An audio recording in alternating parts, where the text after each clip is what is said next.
Hi guys, welcome back to my channel. Today I'm building a house on the Rindle Rose lot in Willow Creek, and I decided to make this one base game only, and I'm building it on a starter budget for a single sim. So this entire build with the lot included will be less than 20,000 simoleons, and it's been kind of a challenge. I'm really not used to building on a budget. I typically just will build whatever I want and then move my Sims in using the free real estate sheet.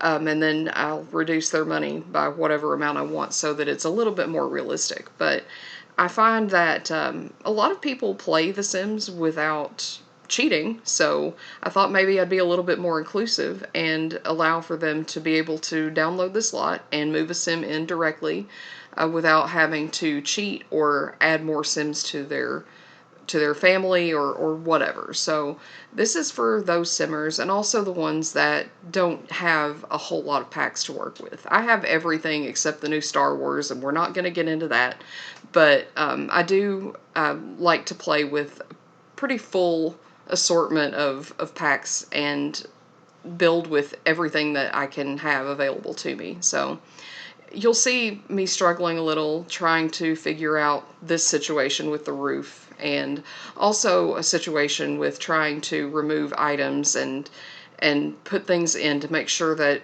my Sims have everything that they need, but they're not overspending on random stuff. So the inside of this house is a little bit bare. There's not a lot of like artwork or clutter or extra things, like there's no computer, that kind of thing. So this lot was very hard for me. I'll try to do more base game lots, but I may not do any more of them on a tight budget like this one because this was super difficult for me. So while we're building, I thought I might talk a little bit about some Sims experiences for me. I've basically been playing The Sims since I was 21 years old.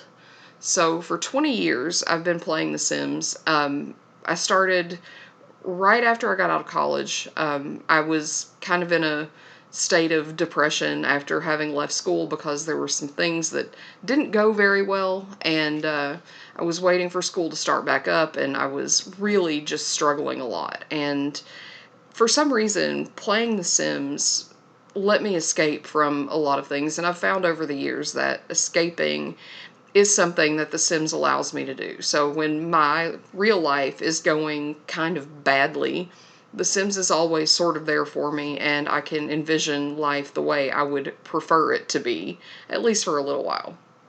So I've played all the different versions of The Sims. Sims 2 is definitely my favorite. I'd really love it if EA would remake or remaster that game and allow us to play it in a better way, but the way I think The Sims was really intended. I think it's got a great sense of humor, and there's a lot of difficulty to playing The Sims 2. Sims 4 just cannot relate. It's so easy to play The Sims 4. There's seemingly no consequences for anything that you do, and with The Sims 2, you put in a family that's got like no money and a lot of problems, and things can go south very, very quickly. So I really enjoy that about The Sims 2. It has some realism that makes the game a lot more fun. And I've been playing The Sims 2 a little bit more often now because I finally got my computer to run it again. So sometime maybe I'll do a Sims 2 Let's Play video, who knows. But for right now, I'm content with just building in The Sims 4, and I don't know that I'm great at this or anything, but I thought it would just be something fun to start with and let people see what I like to do and maybe get to know me a little bit when I feel like talking, which I don't often do. I also wanted to talk about maybe some unpopular opinions that I have regarding The Sims 4. I ran into a post on a Facebook group that I'm part of today where someone asked, "What are your unpopular opinions about The Sims 4?" And immediately I thought of a couple of different things. One, I know that a lot of people are really into making babies not be objects, but I don't really care about that. I kind of like babies being objects. I don't want to deal with having to take care of an infant myself, personally. I don't have children and I don't want children. And when my Sims have children, I'm happy about it, but eventually those children become, those babies anyway, become toddlers, and then they become child age Sims, and then they become teenagers. But babies don't really need a lot from the Sims, and I appreciate that because sometimes they already have a lot going on and they don't really need the addition of having a baby that needs a lot of attention. So I really like that the babies are sort of not as real as we would have them in real life, so that all you have to do is feed them, change their diapers, give them a little attention, and put them back to sleep, and you don't have to worry about them so much. Now, toddlers, on the other hand, I love being active with toddlers. I think that's great, and the toddlers in The Sims 4 are a huge improvement, in my opinion, over the toddlers in the previous versions of the game. Now, my next unpopular opinion is about cars. I have never, ever cared about cars. The novelty of cars wore off for me in The Sims 2 when I realized that basically your Sim can get in the car and they can do some things while they're in the car, but they don't really get to drive the car so much as back out of the driveway and take off to wherever they're going. That's not really a lot of fun to me. I always preferred to let my Sims walk to wherever they're going because they're going to be gone for the same length of time, and I didn't have to spend a lot of money on a car that they could spend on something else. And then in Sims 3, I liked the cars a little because you could actually be with your Sim while they're driving all over the place. But the novelty of that wore off too, because open world was kind of a pain if you didn't have a really super fast computer. So I didn't use cars a lot in The Sims 3. I almost never use them in The Sims 2. And honestly, if we had them in The Sims 4, they'd probably be just the same, just kind of an object that you get into and then you disappear off the lot. And I don't really know why anybody particularly wants that, except that your house might look a little weird without a driveway or a garage.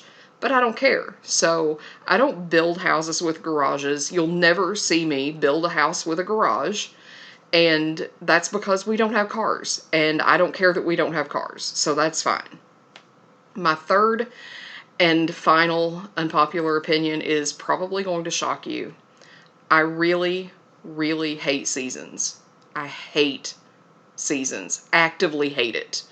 I hate seasons because I don't like being in a neighborhood where there's a lot of crazy noise happening all the time with the thunderstorms.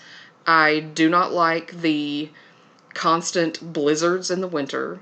I don't like that my plants won't grow in the wrong season. I don't like that my Sims can freeze to death. So when I have a game that I've just started, the first thing I do is turn off temperature effects for Sims.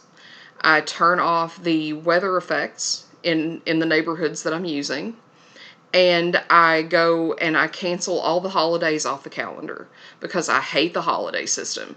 I hate that my Sims get angry if I don't fulfill all the things that they want to do for the holiday.